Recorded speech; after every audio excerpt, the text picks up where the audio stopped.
할렐루야. 주 예수 그리스도 이름으로 안식일 예배 말씀 드리겠습니다. 지금 연달아 3주째 저희들이 동영상으로 이렇게 예배를 드리고 있는데요. 참 많이 안타깝다는 생각이 듭니다.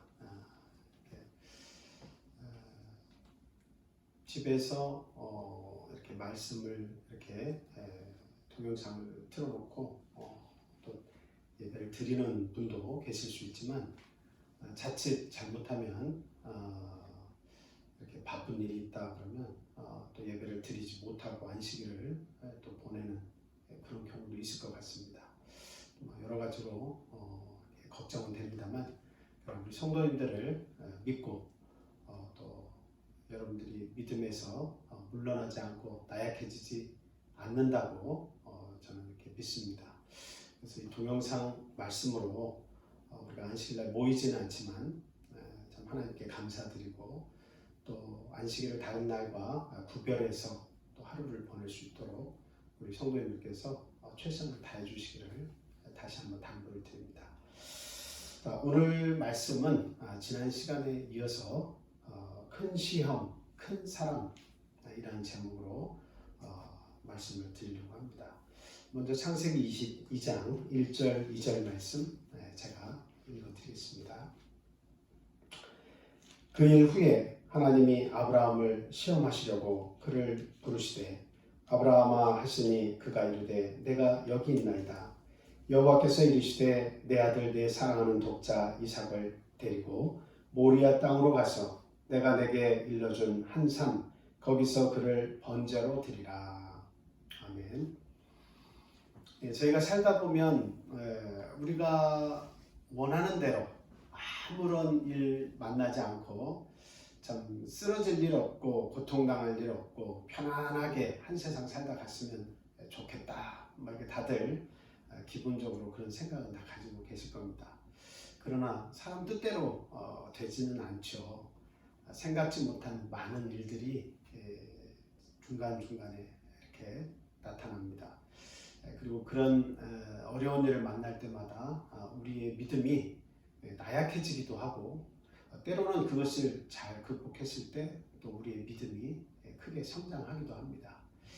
근데 제가 경험한 바로는 믿음 생활을 하면서 어떤 시험을 만났을 때요.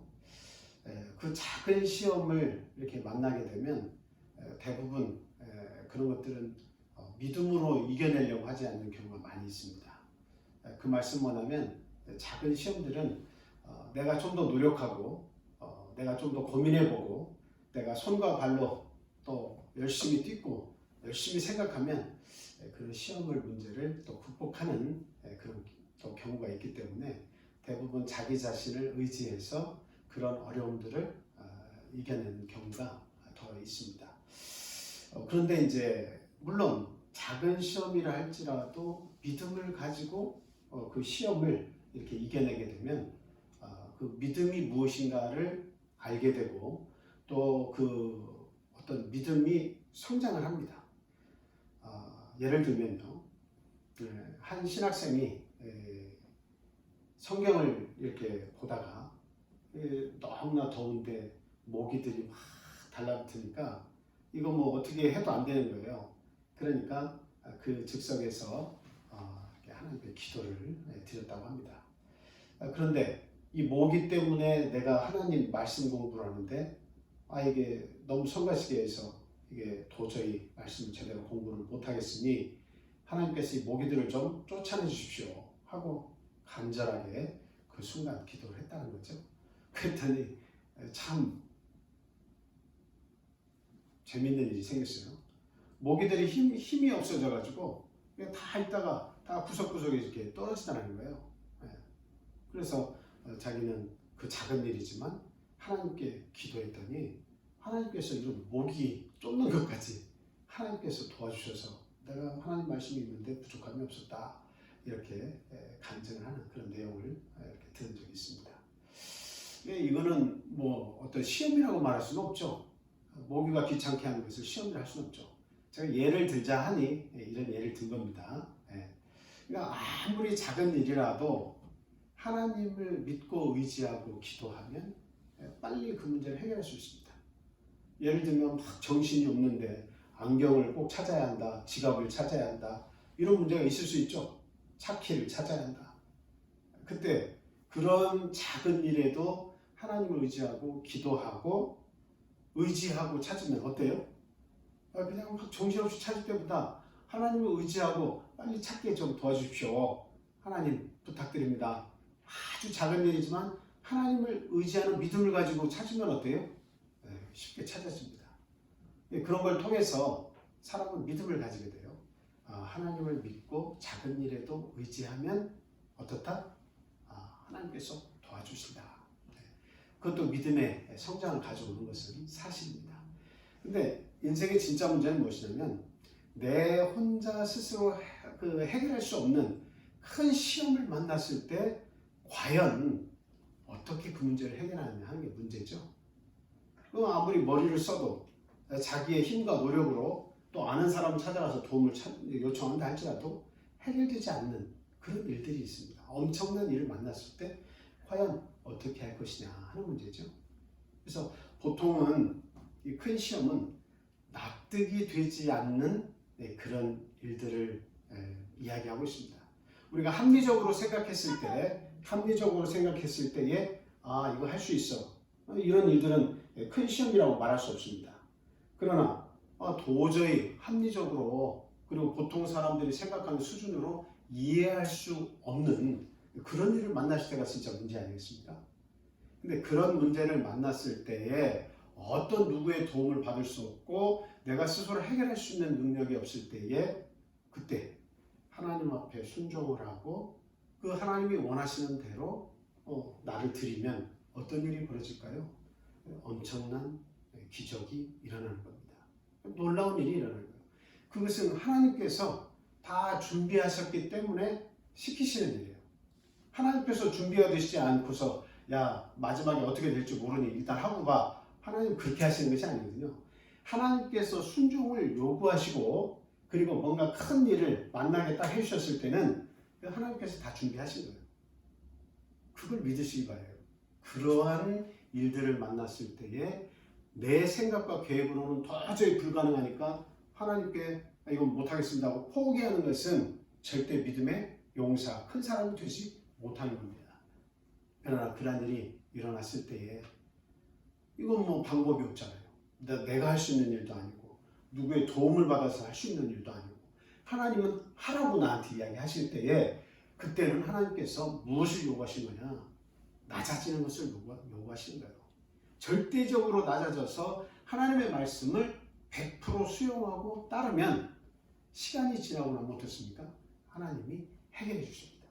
그럼 그 사람은 그 놀라운 일을 통해서 그 어려운 일을 통해서 그 하나님을 믿고 신뢰해서 그 경험을 하게 되면 남들이 상상할 수 없는 어마어마한 믿음을 가지게 되는 거예요. 그런 사람은 나중에 또 그런 어려운 시험을 또 찾아오면 어떡하겠습니까? 그 놀라운 하나님을 경험했기 때문에 이미 큰 믿음의 사람이 됐기 때문에 두 번째, 세 번째 그런 시험이 찾아와도 껐떡하지 않는 거예요. 그때 다 하는 말이 뭐였습니까? 죽으면 죽으리다. 이렇게 얘기하는 겁니다. 그게 큰 사랑이에요. 그래서 큰 시험을 만날수록에 실망하고 낙담하기보다는 어떻게 해야 되겠습니까? 오히려 그 시험에 대해서 감사하고 하나님께서 미리 다 준비하고 계신다. 준비하고 계시기 때문에 사랑하는 당신의 아들된 우리들에게 그와 같은 시험을 우리에게 주신다라고 우리는 믿고 그리고 하나님 앞에 낮은 자세로 순종할 수 있도록 우리 해야겠다 하는 겁니다. 그럼 반드시 하나님은 도우시고 반드시 피할 길을 내셔서 그 모든 일로부터 우리들을 지켜주시는 것입니다. 이것을 믿는 저와 우리 참빛교회 성도님들 다 되셨으면 좋겠어요. 오늘 본문 말씀을 보니까요. 누구 얘기가 나옵니까? 아브라함의 이야기가 나오죠. 지난 시간에 제가 세 부류의 그 사람들의 이야기를 했습니다. 오늘도 간단하게 그 세 부류의 사람 이야기하면서 오늘 아브라함과 엘리야에 대한 이야기를 저희들이 중점 좀 해드리려고 합니다. 먼저 지난 시간에 작은 시험에 무너진 사람들 이야기를 했었죠. 어떤 예를 들었습니까? 출애굽 1세대 백성 다 그 광야에서 죽었다는 이야기 했죠. 그리고 부자 청년 이야기 했습니다. 그들에게 하나님께서 주신 그 시험이라고 하는 것은 절대적으로 그게 막 끝이다, 죽겠다, 고통스러워서 우리는 여기 살고 싶지 않다, 이런 시험을 사실 주신 게 아닙니다. 그렇죠? 그건 앞에 말씀드렸기 때문에 더 이상 설명을 드리지는 않겠습니다만, 자, 그러한 그 작은 시험을 던져줬는데 그들은 하나님께서 모든 걸 다 준비하시고 그들은 가기만 하면 되는 거죠. 믿고 가기만 하면 되는데 그들은 믿지 못했어요. 그래서 모두 다 어때요? 광야에서 여호수아 갈렙 두 사람 빼놓고 60만 3,548명 20세 넘는 장정이 2명 빼놓고 다 죽었다고 말씀드렸어요. 남자들만 얘기하는 겁니다. 그리고 부자 청년은 자신의 재산을 다 팔아서 가난한 자에 주고 넌 날 따라라. 그럼 하늘에서 보아가 있으리라. 네가 사모하는 영생을 주겠다라고 했는데 영생의 가치가 어떤 것인지 자신이 가지고 있는 재물의 가치와 비교했을 때에 영생의 가치를 크게 바라보지 못했어요. 영생은 말 그대로 영원한 삶 아닙니까? 어떻게 그걸 돈하고 비교하겠습니까? 그런데 자기가 모아놓은 그 한 10몇 년 모아놨던 20몇 년 모아놨던 청년이라고 하는 걸 보니까 그 재산의 가치를 높이 생각했기 때문에 감히 영생을 얻을 수가 없었죠. 그래서 결국은 돌아갔습니다. 영생의 가치를 알았더라면 이 시험은 결코 어려운 시험이 아니에요. 따르면 하늘의 보화와 가치가, 이 땅에서 살 수 없는 하늘의 보화와 가치가 그 청년에게 임했을 겁니다. 근데 그 사실을 믿지 못한 결과 영생으로부터 멀어진 그런 결과를 얻었습니다. 네. 자, 오늘은 이 작은 시험에 무너진 이 가룟 유다 그리고 아나니아 삽비라를 말씀을 드립니다. 가룟 유다는 여러분 잘 아시지만 예수님의 12제자 중에 하나고, 그리고 그 돈괴를 맡은 사람이죠. 오늘날로 이야기하면 그 재물을 보는 사람이다, 이렇게 말씀을 드릴 수 있습니다. 굉장히 재물을 보는 사람은 머리가 명석해야 돼요. 그렇죠? 저는 이게 돈 계산이 잘 안 돼요. 그래서 참 그런 기회도 없었거니와 이렇게 뭔가 이 계산하는 능력이 떨어지기 때문에 참 그런 일을 하는 분을 보면 참 대단하다는 생각이 듭니다. 지금도 대조표를 이렇게 보면 이게 뭘 이야기하는지를 잘 몰라요. 어쨌든 그때 가룟 유다가 돈꾀를 맡아서 재정을 관리했다는 것은 굉장히 다른 사람보다는 좀 명석한 두뇌를 가지고 있었다, 이렇게 말씀을 드릴 수 있어요. 근데 예수님께서 이 복음 전파 사역을 하시면서 그를 재물을 볼 수 있도록 뽑았다고 하는 것은 굉장한 신임을 하고 있었다라고 하는 것을 알 수가 있죠. 그래서 가룟 유다가 예수님 곁에서 따라다니면서 예수님이 하시고자 하는 모든 일들을 가장 옆에서 지켜보고, 그리고 재정적으로 그것이 가능하지 않은지를 이렇게 생각을 하면서 그 돈을 썼을 거예요. 그런데 나중에 보니까 중간에 가룟 유다가 어떤 일을 합니까? 예수님을 은 30에 팔고 결국에는 그 예수님이 참 잡히게 되고, 그리고 곧 고난을 당하실 그때 그 무렵에 자신이 한 일이 너무 이게 잘못했다, 양심에 찔려서 되겠습니까? 참 회개한 것이 아니고 후회를 했죠. 그래서 성전에다가 그 돈을 던져버리고 나무에 목을 매달아서 이렇게 죽게 됩니다. 근데 그냥 편안하게 또 목 매달아서 이렇게 죽으면 괜찮겠습니다만 그 줄이 끊어져서 바닥에 돌에 떨어져서 배가 닿아가지고 배가 찢어지죠. 그리고 거기서 창자가 흘러나왔다고 성경은 자세하게 기록을 하고 있습니다. 그러니까 그의 인생의 말로가 어떠했는지를 성경은 그대로 이야기해주고 있는 겁니다. 근데 참 안타까운 것은 가룟 유다에게 돈꾀를 맡기고 예수님의 12제자 가운데에 들어오게 한 이 사실, 예수님을 쫓아다니면서 예수님이 복음 전파를 하시는, 천국의 복음을 전하시는 데에 도움을 주는 이 역할이 과연 가룟 유다에게 큰 시험이었나 하는 겁니다. 여러분, 큰 시험이었을까요? 예수님께서 병자들을 나사주시고 가난한 자들을 찾아다니시면서 하늘의 귀한 복음의 말씀 전파하고 그들이 막 쫓아다니면서 우리 예수님을 이렇게 음식도 받아 먹고 말씀도 듣고 이런 기뻐하는 모습들을 보면서 과연 그는 무엇을 생각했을까요? 이것이 큰 시험이다 이렇게 생각을 했을까요? 절대로 큰 시험이 아니었어요. 근데 왜 그런 일이 벌어졌습니까? 그것은 자신에게 욕심이 있었다는 이야기죠. 그것은 뭡니까? 예수님을 따라다니면서 예수님의 생각에 집중하지 않고 예수님이 하시고자 하는 그 계획에 집중하지 않고 어디에 집중한 겁니까? 자기 자신의 계획에 집중한 거예요. 자기 자신의 계획이 있고 자기가 생각하는 이 예수님이라고 하는 인물이 자기가 생각하는 어떤 세상을 만들어주기를 바랬던 거예요. 예수님은 당신이 생각하는 다른 계획이 있는데 예수님이 계속 얘기하시는 그 하늘나라에 대한 이해는 없고 자기가 생각하는 그 나라가 이루어지기를 바라고 예수님을 쫓아가는 거예요. 그 말은 뭐예요? 이 땅에서 예수님께서 한 나라를 건설하시고 그리고 로마의 치하에서부터 독립해서 예수님이 큰 나라를 만드시면 나도 그 속에서 뭔가 한 자리 할 수 있다. 한 몫을 내가 챙길 수 있겠다. 이런 생각한 거 아니겠습니까? 그런데 시간이 점점 지나서 보니까 예수님께서 하시고자 하는 그 모든 계획이 내 계획과 다른 거예요. 그러니까 이 예수님 쫓아다녀가지고는 내 인생에 승산이 없다. 이렇게 생각을 한 거죠. 그래서 결국은 예수님을 팔기로 작정을 하고 그의 인생의 마무리가 너무도 참 처절한 마무리였다. 그 마무리를 보게 된 겁니다.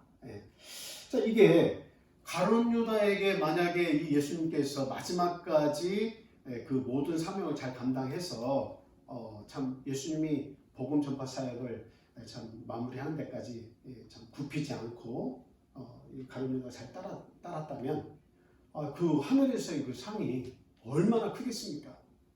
근데 그것을 포기한 사람이 됐어요. 절대 큰 시험이 아니었어요. 근데 여러분 삭개오 같은 사람, 마태 같은 사람 이런 사람은 뭐예요? 열심당이었고 세리였고 그리고 또 삭개오는 세리장이었습니다. 그런데 그런 모든 자리를 다 버리고도 예수님을 쫓은 사람이에요. 거기에는 재물도 있고 나름대로 남들 못지않은 미래에 대한 준비가 다 철저한 그런 것들을 다 계획하고 가지고 있었어요. 근데 그 모든 것을 다 버렸습니다. 그리고 예수님을 쫓았습니다. 마지막까지 믿음을 지켰어요. 얼마나 큰 상이 있을까요? 절대로 큰 시험이 아니었는데 이 예수님을 따라다니면서 예수님과 함께 복음을 전한 사역에 이 최선을 다했어야 가룟유다가 그만 이 작은 시험에서 무너진 사람이 되고 말았습니다. 문제는 자기의 욕심이에요. 예수님의 계획보다 자신의 계획을 더 우선시하려고 하는 그 욕심 때문에 결국 이 작은 시험에서 무너지고 만 것입니다. 그래서 하나님 나라의 유업을 받지 못하게 됐다는 겁니다. 그리고 아나니와 삽비라도 여러분 좋은 예인데요. 아나니와 삽비라는 모든 그때의 그 가난한 사람들이 많았기 때문에 사도들의 발 앞에 이 토지의 소유주라든가 돈이 좀 있는 사람들은 그런 돈을 사도들의 발 앞에 갖다 놓고 또 그 밭을 팔아가지고 가져온 돈을 거기다가 이렇게 내가지고 그것을 통해서 모든 우리 가난한 성도들이 참 서로 어려움을 해결할 수 있도록 그렇게 사용을 했습니다. 아나니아 삽비라도 믿음이 없다고 볼 수 없어요. 믿음이 있으니까 자신의 것을 낸 겁니다. 그런데 이 부부가 서로 계획을 짰어요. 그게 뭡니까? 일부분은 빼놓고 내도 모르겠지. 우리도 뭔가 앞으로 살기 위해서 이만큼만 남겨놓고 우리 나머지 이만큼만 내도 사도들에게 내서 그것을 가난한 자들에게 써도 이거 좋은 일 아니냐 이렇게 생각했습니다. 우리가 일반적으로 생각할 때는 충분히 그럴 수 있다라고 생각할 수 있겠죠. 근데 문제는 무엇이냐면 성령을 속였다는 거죠. 성령을 속였다. 하나님을 속였다는 겁니다. 그냥 애초부터 어떻게 말하면 됩니까? 솔직하게 내가 한 50%는 내가 이렇게 좀 나도 살아야 했습니다. 믿음이 연약합니다. 50%는 빼놓고 50%는 가난한 자들 위해서 내가 내겠습니다. 사도들께서 사용하십시오. 할 수 있는 거 아니겠습니까? 그렇게 하면 성령께서도 우리 하나님께서도 뭐라고 하시지 않아요. 그런데 문제는 뭐냐면 그 일부분을 떼놓고 욕을 내면서 우리는 우리 가진 모든 걸 팔아서 다 냈습니다 라고 했다는 거예요. 그래서 거기서 베드로가 한번 물어봤잖아요. 그랬을 때 일부분을 제가 떼놨습니다 해도 늦지 않은데 그때도 또 이게 전부를 다 냈습니다 하고 거짓을 이야기했습니다. 그래서 그 당장 죽었어요. 그 당장 죽었어요. 성령을 속인 대가는 죽음이었습니다. 그 당장 죽었어요. 그리고 아나니아도 그렇게 죽고 삽비라도 그렇게 똑같이 둘 다 거짓을 보여서 둘 다 그 즉시 싸늘한 시신이 되어서 죽었습니다. 이런 내용을 통해서 우리가 생각을 해보면 그 시험이라고 하는 것이 이겨낼 수 없는 그런 어려운 시험이 아니었다는 거죠. 충분히 자기가 50% 내는 50% 놓고 그렇게 하고 충분히 자기 솔직하게 이렇게 이야기하고 바칠 수 있는 건 이건 시험도 아닙니다. 하나님 앞에 그렇게 이야기하고 뭐 30%를 내든 10%를 내든 내 믿음이 그 정도니까 이 정도 내겠습니다 하고 하면 되는 거잖아요. 이거 어려운 시험도 아니에요. 하나님 앞에 드리는 거, 어려운 사람들을 위해서 내가 어떤 베푸는 거, 이거 어려운 시험이 아닙니다. 그런데 거기에 하나님을 속이고 마치 열심을 내서 100이라는 것을 다 내는 그런 사람들처럼 나도 보이기를 원했다는 거죠. 어떤 믿음에 있어서의 그 쓸데없는 자존심, 쓸데없는 그런 욕심을 가지고 있었기 때문에 결과적으로 죽음을 자초하게 됐습니다. 참 이런 내용을 보면 참 잘 넘어갔더라면 더욱 큰 믿음을 가지게 되고 나중엔 더 자발적으로 하나님 앞에 더 드릴 수 있고 하나님이 더 채워주시고 이게 반복적으로 그 삶 속에서 운영이 되었을 텐데 참 안타깝게 성령을 속인 그 결과로 참 죽임을 당할 뿐만 아니라 하나님의 나라를 그 유업으로 받지 못하는 그런 결과를 초래했다. 참 안타까운 이야기입니다. 이와 같이 우리가 작은 시험에도 무너지는 경우가 있어요. 아무것도 아닌데 그것을 아주 막 크게 생각해서 믿음에 혼란이 오고 걱정이 생기고 그리고 고통스러워하고 아무것도 아닐 수 있는데 작은 것에 무너지는 사람이 되어서는 안 됩니다. 얼마나 많은 앞으로의 시련과 얼마나 많은 큰 문제들이 우리의 삶에 이게 녹아 있을지 누가 압니까? 그건 모르는 거예요. 이 작은 것들에 무너져서는 안 된다는 겁니다. 우리는 좀 큰 그림을 그릴 수 있고 큰 것을 볼 수 있어야지 작은 것을 통해서 결코 무너져서는 안 돼요. 시험거리가 그러면 너무 많은 거예요. 이것저것 그 작은 것들이 너무나 큰 시험으로 자기에게 다가오면 정말 이거는 사는 게 지옥 아니겠습니까? 우리 믿는 성도님들은 내 믿음의 이 분량을 이렇게 크게 채워야 됩니다. 그럴 때일수록 하나님을 더 믿고 의지하고 작은 문제에서도 하나님께 기도하고 그리고 그 문제를 해결할 수 있도록 힘을 써야 됩니다. 반드시 그런 문제들은 참 아무렇지 않게 넘어갈 수 있는 그런 문제들이죠. 자, 또 다른 예를 말씀을 드리면 이 작은 시험을 거뜬히 이긴 사람도 성경에 보니까 있습니다. 자, 어떤 예입니까? 과부의 두 웹돈 이야기입니다. 예수님께서 이 부자와 이 과부의 이 헌금을 가지고 말씀하신 내용인데요. 그 헌금의 가치라고 하는 것은 부자가 낸 가치를 이렇게 생각을 하자면 얼마나 많은 양을 헌금을 했겠습니까? 믿음이 있으니까 헌금을 하는 거 아니에요? 어쨌든 돈이 가는 곳에는 내 마음도 가고 믿음도 가는 것입니다. 그러니까 많은 헌금을 한 것은 사실이에요. 이 보편적으로 다른 사람들, 특히 가난한 사람들이 볼 때 부유한 사람은 헌금을 많이 했을 거예요. 근데 과부가 헌금을 하는 걸 보니까 예수님 보시니까 겨우 2랩돈 하는 거예요. 그 2랩돈이라고 하는 것은 뭐 오늘날 값어치로 환산하자면 뭐 오늘날 빵 몇 개 이렇게 사거나 뭐 새우깡 몇 봉지 사거나 뭐 그 값어치라고 하는 것은 이루 말할 수 없이 작은 가치입니다. 그런데 부유한 자는 많이 바쳤고 그리고 이 과부는 가난한 과부는 겨우 2랩돈만 바쳤습니다. 근데 예수님께서 이 부자를 칭찬한 것이 아니라 가난한 자를 칭찬했어요. 이 과부의 헌금을 칭찬했습니다. 부유한 자는 자기가 가진 것의 일부를 낸 것입니다. 근데 예수님께서 크게 보신 건 뭐예요? 없는 것, 그 과부에 보면 없는 중에 자신의 모든 것을 다 바쳤다고 그렇게 이야기하고 있어요. 구차한 중에 자기의 재산 전부를 다 바쳤다고 그렇게 예수님께서 말씀하고 있어요.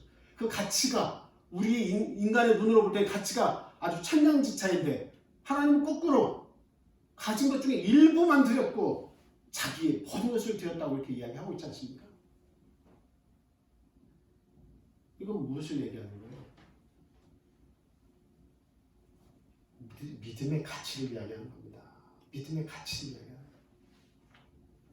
사람들의 눈으로 볼 때 큰 액수를 헌금했다고 해서 하나님께서 그 사람의 믿음이 크다고 보시는 것이 결코 아닙니다. 아무리 작은 헌금을 했다고 해서 하나님께서 그것을 남들의 눈을 볼 때 나는 이것밖에 없으니까 나 이것밖에 못 내요 하는 그 헌금을 보시는 게 아니에요. 하나님은 그 마음속에 겸손함과 하나님을 의지하고 드리는 그 믿음의 가치를 보시는 겁니다.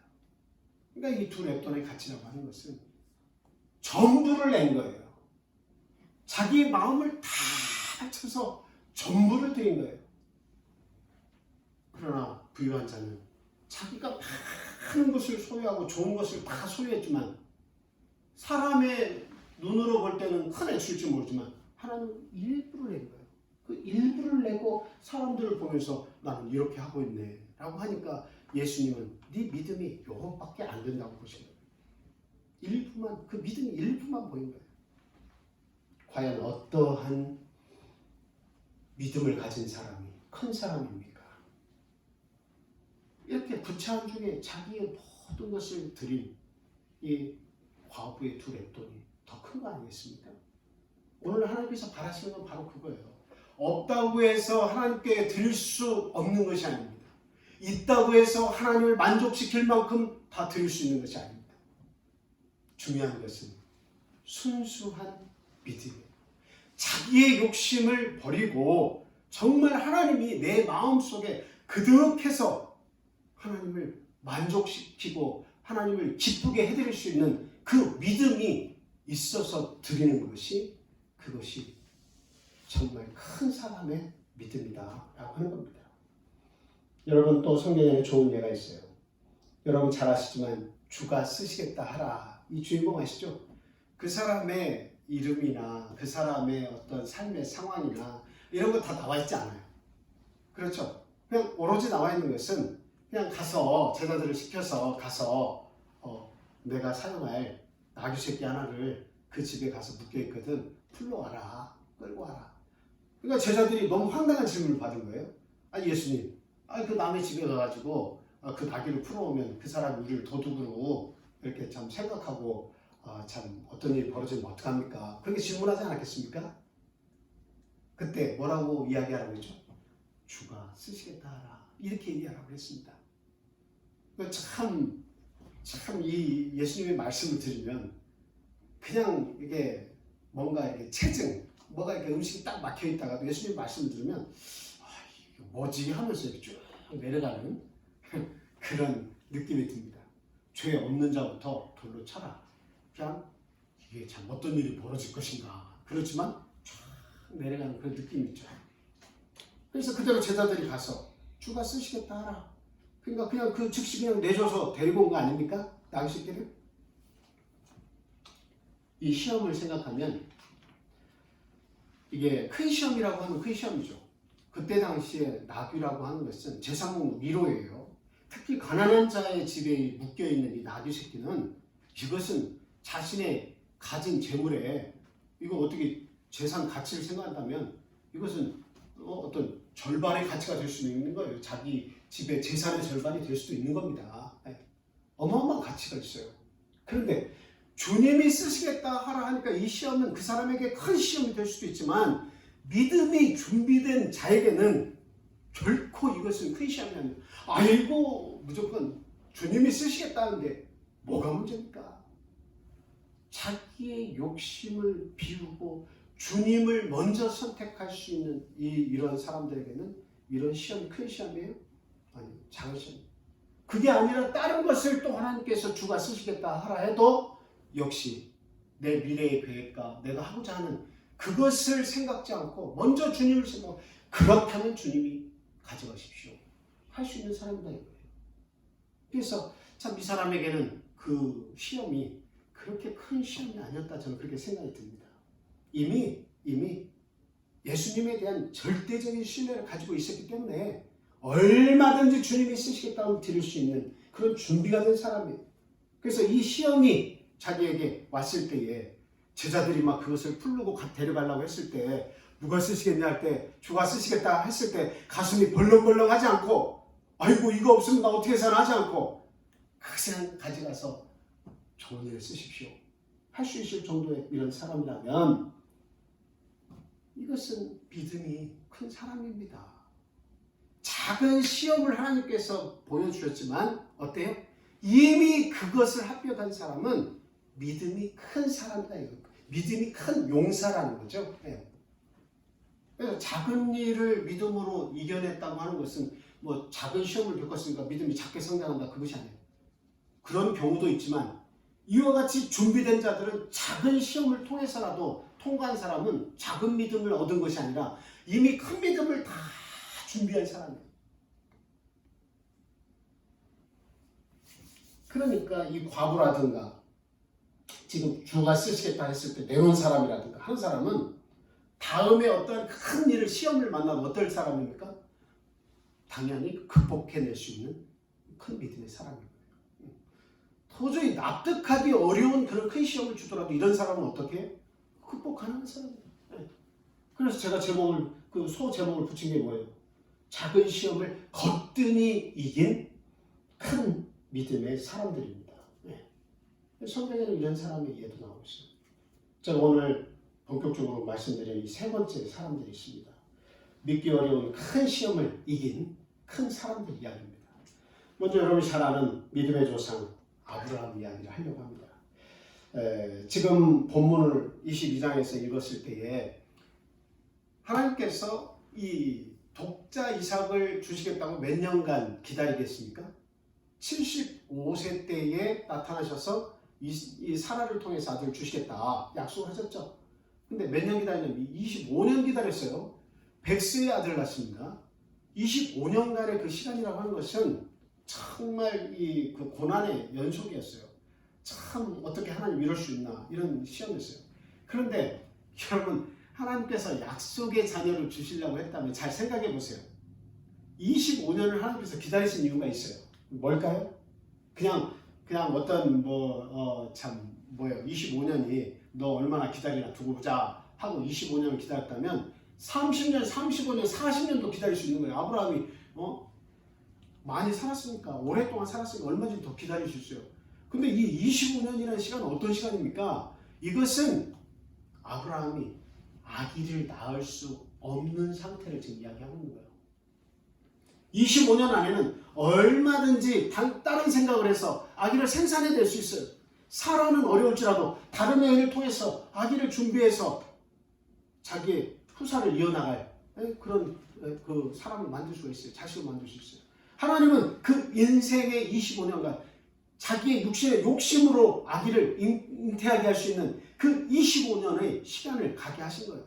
그리고 그 순간 도저히 인간으로는 이제는 어떤 능력으로도 아들을 낳을 수 없을 때 과연 하나님을 믿고 하나님께서 주시는 약속의 자녀, 더 이상 내 힘으로는 안 되지만 하나님이 주신다고 했으니 믿음을 가지고 그것을 기다릴 수 있는가를 하나님은 시험하신 거예요.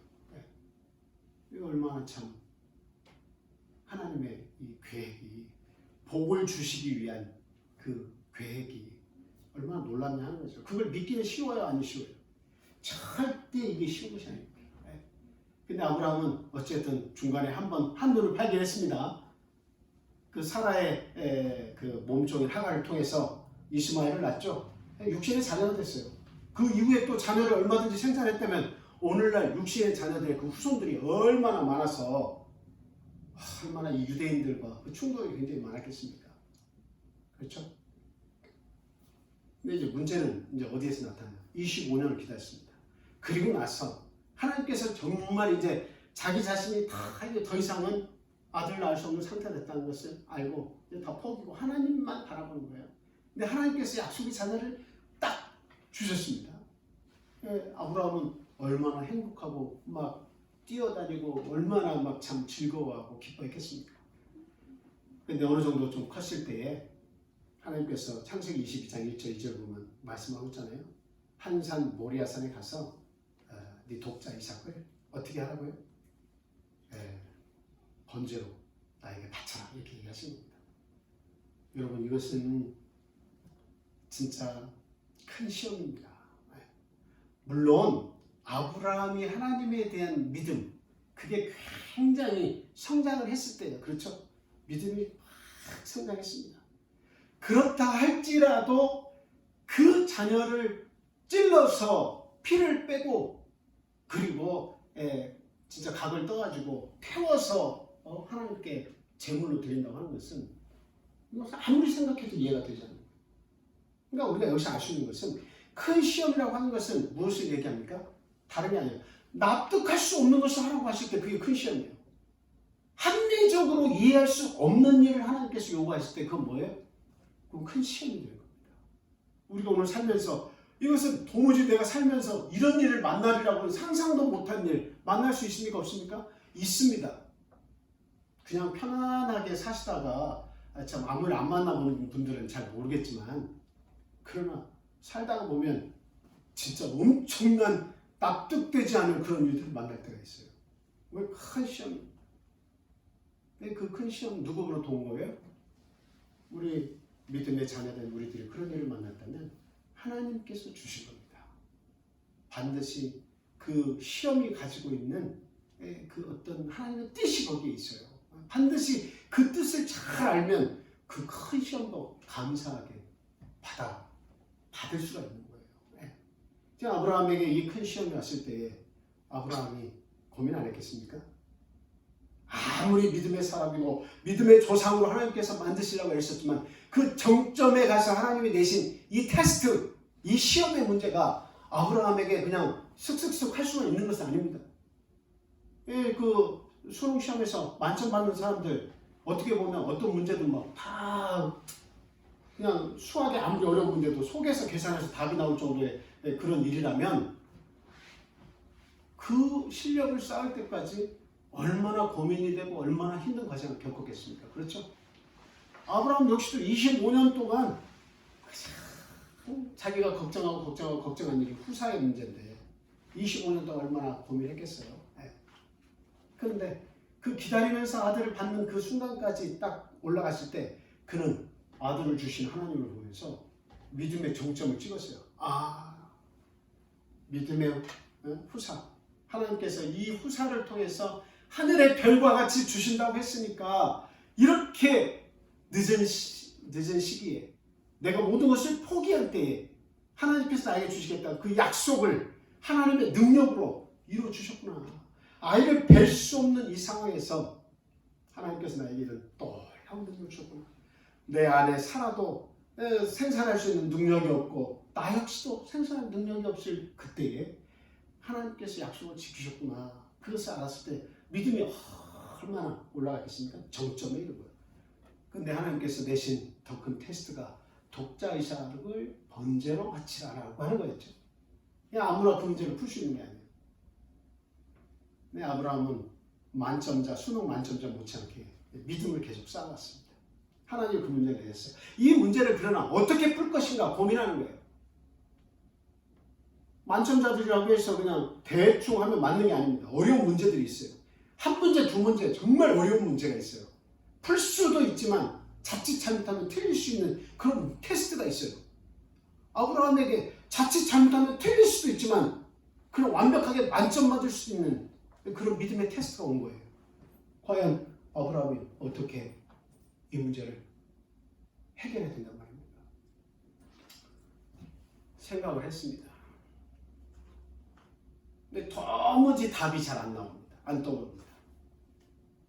근데 자기의 욕심과 자기의 생각으로 이 문제를 해결하려고 접근하지 않았습니다. 내 노력과 내 생각과 내 계획 또 내 계산 이걸로 그 문제 해결하려고 하지 않았어요.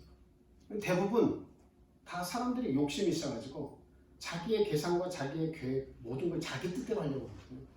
그래서 하나님 일을 하기가 어려운 거예요. 근데 아브라함은 어떻게 했습니까? 자신의 모든 것을 다 비우고 하나님이 그 이야기 하셨을 때 과연 하나님은 어떻게 하실 것이냐. 나에게 약속을 이루어주신 그 하나님, 그 하나님은 과연 이 문제를 어떻게 해결하실 것인가 하고 하나님께 초점을 맞춘 거예요. 이렇게 납득이 갈 수 없는 큰 시험을 주셨을 때는 제가 앞에서 얘기했죠. 하나님께서 어떻게 하신다? 미리 다 준비해 놓으시고 문제를 던지신 거라고. 다 답이 있습니다. 아브라함은 그 해답을 찾았습니다. 뭐예요? 히브리서 12장 17절에서 19절까지 있는 말씀 제가 읽어드리겠습니다.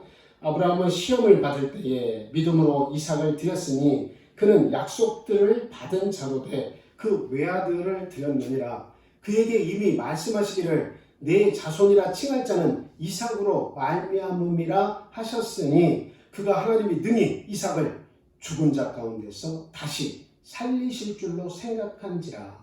비유컨대 그를 죽은 자 가운데서 도로 받은 것이니라. 성경은 그렇게 이야기했어요. 그러니까 아브라함의 생각이 어땠다는 거예요? 하나님께 믿은 거예요. 하나님께. 내가 칼로 찔러서 내 독자 이삭을 죽이고 그리고 태워서 하나님께 드렸다면 죄만 남을 거 아니겠습니까? 근데 그 책임은 이제 누구에게 있는 거예요? 하나님이 약속을 이행하셔서 아이를 낳을 수 없는 그 나와 내 부인의 상황을 아시고 약속을 이루셔서 이삭을 주셨으니까 그 이삭을 통해서 후사를 잇고 하늘의 별과 같은 그러한 그 하나님의 축복이 있을 거라고 말씀하시지 않습니까? 그러니까 뭐까지 믿은 거예요? 이삭을 이 제 가운데서 하나님께서 다 태워서 제가 된 이 가운데에서 다시 하나님께서 이삭을 만들어내셔서 그 이삭을 통해서 내 후사가 되게 하실 것이다. 그것까지 믿는 거예요. 참 이게 아브라함의 참 믿음입니다. 여러분 어때요? 굉장히 좀 멍청한 생각 안 듭니까? 참 그렇게까지 생각을 해요. 어떻게 죄에서 어떻게 죄가 됐는데 어떻게 거기서 살려내? 그런 것까지 이렇게 생각을 아브라함 생각하면 참 아브라함의 믿음이 너무 아기들처럼 순수하다고 해야 되는 것인지 믿음이 너무 좋다고 해야 되는 것인지 아니면 멍청하게 저렇게까지 생각한 것인지 참 여러 가지로 생각을 하게 만들죠. 근데 저는 아브라함을 생각할 때 너무 존경스럽습니다. 어떻게 저렇게까지 생각할 수가 있지? 죄로 만들었는데 생명이 없어진 상태가 됐는데도 불구하고 다시 생명을 불어넣어서 뼈를 만들고 사람의 형체를 만들어서 그 이삭을 원래 그대로 다 복원시켜 주기를 내가 얼굴을 보고 만져보고 내 자식 이삭을 그렇게 했던 것처럼 그 모습 그대로 돌려주실 것을 어떻게 죄를 보고 자기가 그렇게 할 것이라고 하나님께서 그 죄에서 돌이켜서 원래대로 해줄 것이라고 그렇게 믿겠습니까? 이건 도무지 인간의 믿음이라고 할 수 없는 거 아닙니까? 너무 존경스러워. 근데 그건 무슨 이야기 하냐면 아브라함은 하나님께 대해서 그냥 절대적이었다라고 하는 겁니다. 절대적이었다. 하나님을 감동시키는 믿음을 가지고 있는 거예요. 하나님께서 큰 시험을 주셨는데 아브라함은 이 어려운 문제를 고민을 하면서 어디로 초점을 맞춘 거예요? 나의 생각의 1%까지도 다 빼고 하나님으로 100%를 다 채워가지고 하나님께서 하실 것이다. 나나 살아나 생산할 능력이 아예 없어졌을 때 하나님이 주신 하나님 아니냐? 결국 그 하나님이 나에게 이 이삭을 주시겠다고 이삭을 통해서만 딴 사람이 아니라 이삭을 통해서만 하늘의 별과 같은 후손들을 주실 거라고 약속하셨기 때문에 하나님이 죽이시라고 하더라도 내가 짐승을 잡듯이 죽여도 죄가 되어서 다 타서 죄가 되어도 하나님은 그 죄를 통해서 나에게 이삭을 만들어서 돌려주실 것이다. 그걸 믿었어요. 그러니까 절대적으로 하나님이 100%로 자기 머릿속에 꽉 찬 거예요. 두려움을 극복하고 하나님에 대한 100% 신뢰를 가지고 칼로 찌르려고 했습니다. 하나님께서 스탑! 스탑. 그래서 하나님께서 멈추게 했었죠. 그러면서 이제야 네가 나를 사랑하는 줄 알았다 하시면서 옆에 나무가지에 걸린 수량을 대신 전부 바치라고 했죠. 물론 오늘날에는 우리가 압니다. 하나님께서 사람을 제물로 바치는 걸 가장 싫어하세요. 몰록신 아니죠? 몰록. 가나안의 몰록.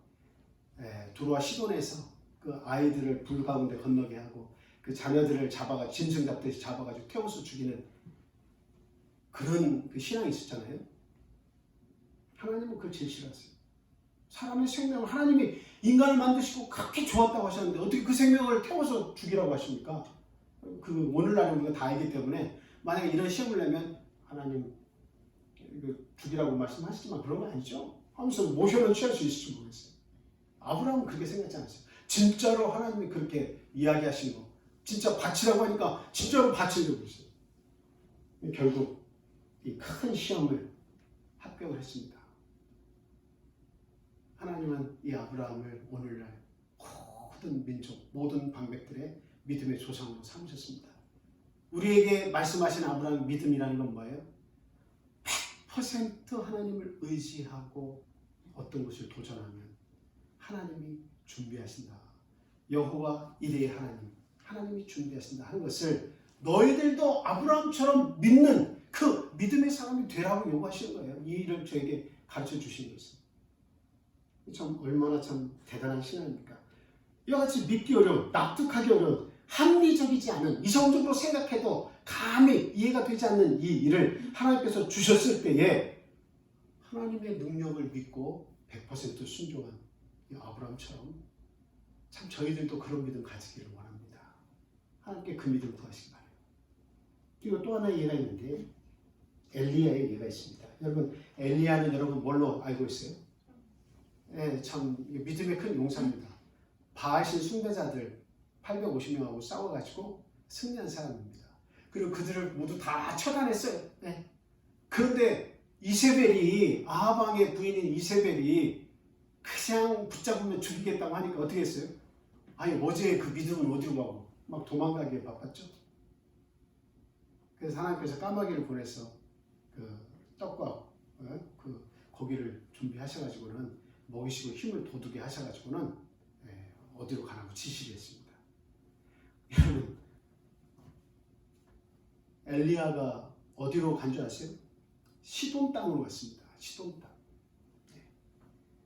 시돈 땅은 여러분 어떤 땅입니까? 시돈은 어떤 땅이에요? 여러분 시돈 땅 아세요? 시돈의 왕이 엣바알이라고 해서 이 시돈은 누구의 고향이냐면 이세벨 아합 왕의 부인 이세벨의 고향입니다. 그 시돈 땅은 아버지 엣바알이 있는 곳이에요. 그래서 이스라엘의 왕하고 이 엣바알 시돈 왕의 엣바알의 딸하고 결혼이 성사가 돼가지고 이렇게 이렇게 왕비가 돼서 살고 있는 거 아닙니까? 그 시돈은 우상의 숭배 지역이고, 그리고 엣바알을 우리가 알아야 되는 것은 이 시돈 왕인 엣바알 또 이세벨의 아버지는 바알신 알죠? 바알신. 바알과 아스타롯신. 바알신은 남신, 풍요의 상징 농경신이고, 그다음 아스타롯 역시 여자 신입니다. 풍요와 다산의 신이에요. 또 이 두 신을 함께 섬기는 제사장이 이 시돈 왕 엣바알이었어요. 그러니까 그 딸 이세벨이 아버지로부터 그 신앙을 물려받아서 아합 왕하고 결혼해서 이스라엘에 가가지고 막 사람들에게 설득한 게 뭡니까? 너희 여호와 신앙 버리고 이 바알신, 아스타롯신 섬기지 않으면 내가 다 처벌할 거야. 그래서 그때 바알신을 섬기는 제사장들이 막 850명이 될 정도로 어마어마하게 그 신앙이 막 이렇게 막 퍼져나간 거예요. 그러니 그 백성들은 어떻게 되겠습니까? 여호와 신앙이 어떻게 되겠습니까? 근데 이세벨의 고향인 그 시돈 땅으로 가라는 거예요. 죽음의 땅으로 가라는 거 아니겠습니까? 지금 지쳐가지고 겨우 좀 숨을 헐떡거리면서 좀 쉬고 있는데 하나님께서 까마귀 보내가지고 고기하고 좀 떡 좀 먹이시고서는 시돈 땅 그냥 치가 떠밀어서 이세벨 때문에 지금 나 죽인다고 해서 도망왔는데 또 그 고향으로 가라는 거예요. 그게 진짜 가기가 쉽겠습니까? 그리고 가라 했는데 그 간 곳이 또 누구의 집에 가래요? 어느 집에 가래요? 성경을 한번 보겠습니다. 열왕기상 17장에 있는 말씀 제가 한번 볼게요. 8절부터 좀 깁니다만 16절까지 읽어드릴게요. 여호와의 말씀이 엘리야에게 임하여 이르시되 너는 일어나 시돈에 속한 사르밧으로 가서 거기 머물라. 내가 그곳 과부에게 명령하여 내게 음식을 주게 하였느니라. 그가 일어나 사르밧으로 가서 성문에 이를 때에 한 과부가 그곳에서 나뭇가지를 줍는지라. 이에 불러 이르되 청건대 그릇에 물을 조금 가져다가 내가 마시게 하라.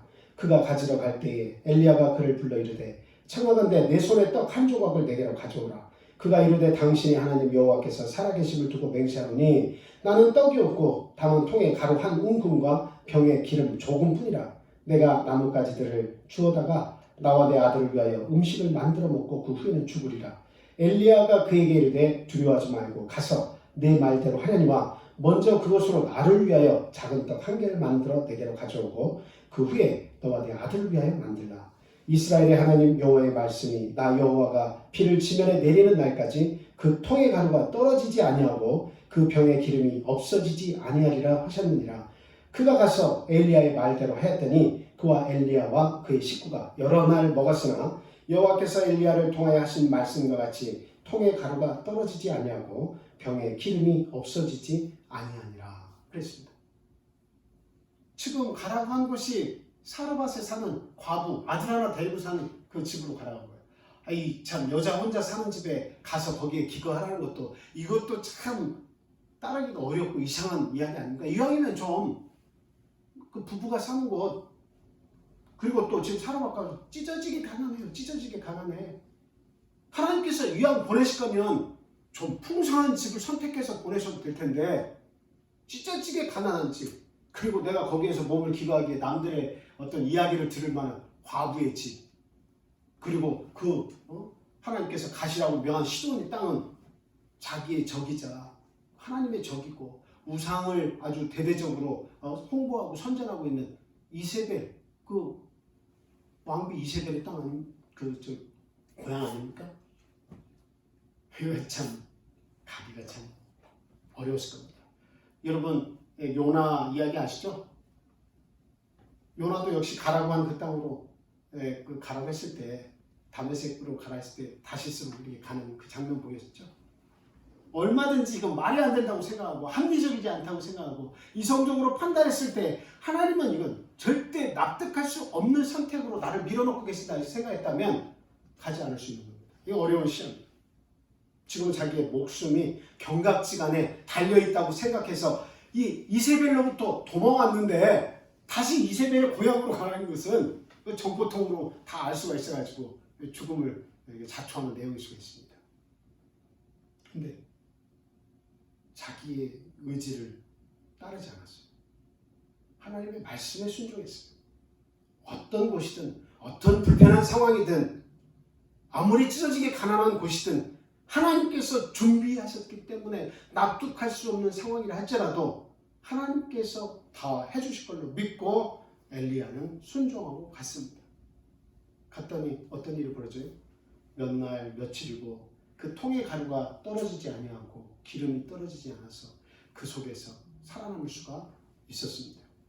결과적으로 나중에 엘리야는 우리 하나님께서 죽음을 보지 않고 회오리를 타고 하나님께로 올라가는 놀라운 경험을 하게 되었습니다. 그리고 하나님의 나라를 유업으로 받지 않았습니까? 이와 같이 이 믿음의 사람들 큰 시험을 통해서 참 그것을 순종으로 이겨낸 많은 사람들은 하나님께서 위대한 신앙으로 봐주시고 하나님께서 함께 하시고 하나님께서 모든 것을 다 채워주셨습니다. 바라옵기는 우리 참빛교회 성도님들 지금 살면서 물질적으로 우리가 풍요한 시대에 살고 있기 때문에 참 여러 가지로 하나님의 큰 은혜 가운데서 살고 있는 것 기억하시고 감사하시기 바라요.